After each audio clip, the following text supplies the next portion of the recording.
Olá, sejam bem-vindos. Esse é o Acredite ou Não. O Brasil passa por uma crise, mas ainda é um país emergente. E São Paulo é uma metrópole gigante e um centro econômico importante. Poderia ser um alvo potencial para um ataque nuclear? Sim, poderia. Os motivos, a princípio, seriam a política, já que o Brasil não representa ameaça bélica. Mas não podemos prever ataques de governos insanos ou terroristas imprevisíveis. 9 países juntos possuem mais de 15 mil armas nucleares. Os Estados Unidos e a Rússia mantêm cerca de 1.800 de suas armas nucleares em estado de alerta elevado, pronto para serem lançadas dentro de poucos minutos após o aviso. Então, o risco de uma catástrofe com uma bomba nuclear atingindo São Paulo não pode ser 100% descartado. E quais seriam os estragos de um impacto de uma bomba nuclear na cidade de São Paulo, uma mega metrópole com complexos centros urbanos num país sem nenhum preparo para catástrofes como terremoto, por exemplo? Veja agora nesse vídeo. Acredite ou não, e se uma bomba nuclear caísse em São Paulo? Bem, o primeiro passo para começarmos a especular sobre os efeitos de uma bomba atômica seria definir a potência dessa arma. A bomba que atingiu e devastou Hiroshima em 1945, Little Boy, carregava cerca de 15 quilotons, o equivalente a 15 mil toneladas de dinamite. Você lembra de quando um arquivo de computador era tão leve que ocupava alguns poucos bytes? Dos bytes, os arquivos passaram para megabytes, correto?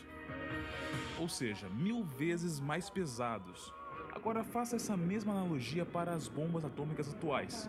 Segundo o físico Roberto Vicente, do Instituto de Pesquisas Energéticas e Nucleares, IPEN, as bombas lançadas em Hiroshima e Nagasaki são estalinhos se comparadas às que existem hoje. Com o surgimento das bombas de hidrogênio, a potência dos artefatos foi multiplicada 1000 vezes, chegando próximo a 50 megatons, 50 milhões de toneladas de dinamite. Para simular esse ataque, usaremos a potência da maioria das bombas ogivas que integram o arsenal americano, que é de 1 megaton de capacidade. Apesar de muito mais potente que a bomba lançada no Japão, por conta do avanço da tecnologia da indústria armamentista, ela é muito menor. 45 quilos contra 4 toneladas da Little Boy, e pode ser lançada acoplada a um míssil balístico, atirando de uma base a centenas de quilômetros do alvo. Para começar, vamos definir o epicentro da explosão na Praça da Sé, centro da cidade de São Paulo.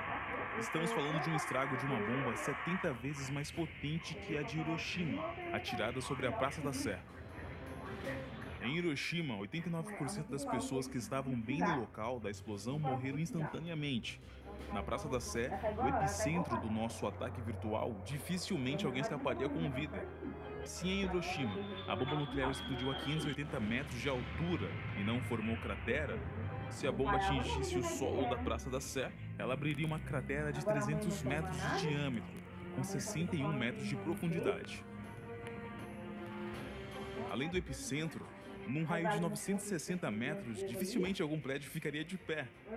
Construções históricas como o Teatro Municipal e o pátio do colégio seriam desintegradas, assim como a atual sede da prefeitura.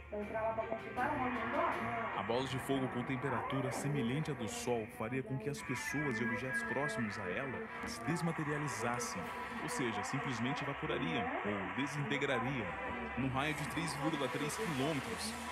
A onda da pressão gerada pela explosão destruiria a maioria dos prédios desta área. A Avenida Paulista, onde estão instalados edifícios de hospitais e grandes empresas, viraria um amontoado de destroços. Segundo o IBGE, 414,3 mil pessoas vivem nessa região. A radiação, somada à temperatura altíssima e os fortes ventos carregados de destroços, matariam cerca de 98% dessas pessoas. Já a distância de um raio de 6,9 quilômetros, os ventos ainda teriam velocidade semelhante ao do furacão Katrina, cerca de 250 km por hora, que varreu o sul dos Estados Unidos em agosto de 2005. Casas desabariam e os prédios que ficassem em pé certamente sofreriam danos e estariam comprometidos. Este círculo demarca a chamada área letal, dentro da qual o número de sobreviventes é semelhante ao de mortos. Em cerca de 15 quilômetros de raio, os ventos de cerca de 65 quilômetros por hora são incapazes de danificar prédios maiores, mas casas seriam atingidas severamente, derrubando telhados, cercados e espalhando vidraças.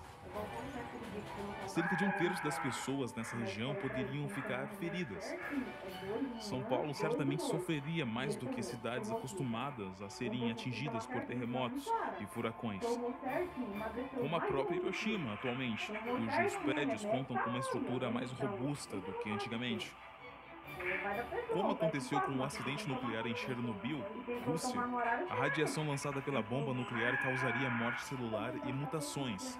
Seu alcance varia de acordo com a direção e a velocidade do vento, além do local da explosão, no chão ou no ar.